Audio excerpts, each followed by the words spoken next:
Murder case that rattled the coastal bend back in 1985. Gary and Stephanie Gillette, a loving couple, killed in the comfort of their own home. To this day, the case remains unsolved. Our Madeline Dart takes us back to the murder scene in this special report called Silent Night. I was terrified to leave the house. I was scared to do anything, and every time I would close my eyes, that's all I saw was my dad's face. I'm scared again, but instead of just being scared and feeling like a victim, I'm mad. Like, I want to know. The most wonderful time of the year. Christmas was just days away.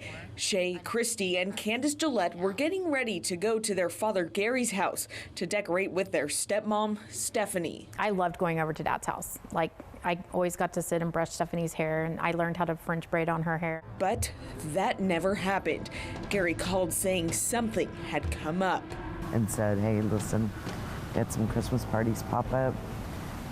Don't think we're gonna be able to make it tonight. Come pick y'all up tomorrow.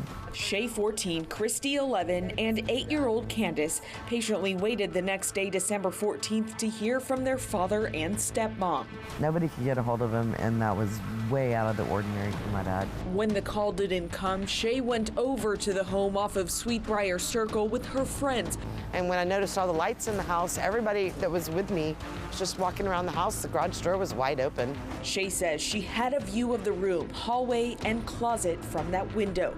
But the one thing she didn't see were Gary and Stephanie. They were in there, and I had no vision of that whatsoever. Shay returned home to Portland that evening. As the 14-year-old went over the bridge, a gruesome scene of blood and violence flashed through her head, an ominous premonition. Something in my stomach told me right there that something wasn't, I mean, besides the scene itself, something wasn't right. Because once we rounded this corner right here, there was cars all the way up to all the way, street. Probably to right around here, just packed. Yeah.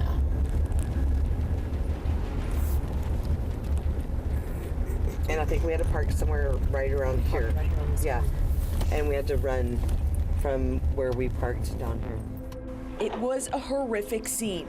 Gary and Stephanie had been brutally murdered. Eventually, Debbie and Shay returned home, where Christy and Candace waited anxiously.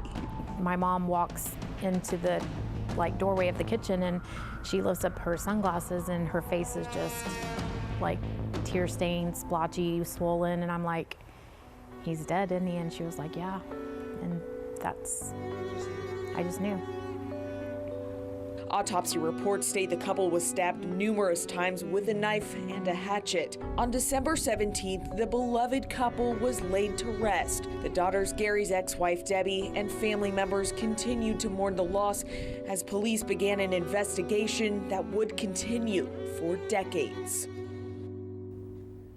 So who could have killed Gary and Stephanie? A friend? Family member? Tomorrow on part 2 of Silent Night, we'll look back at what the sisters know about the only suspect that was ever named in this case. All right, Maddie, thank you so much. Some powerful reporting there, and certainly look forward to hearing more about it in part 2.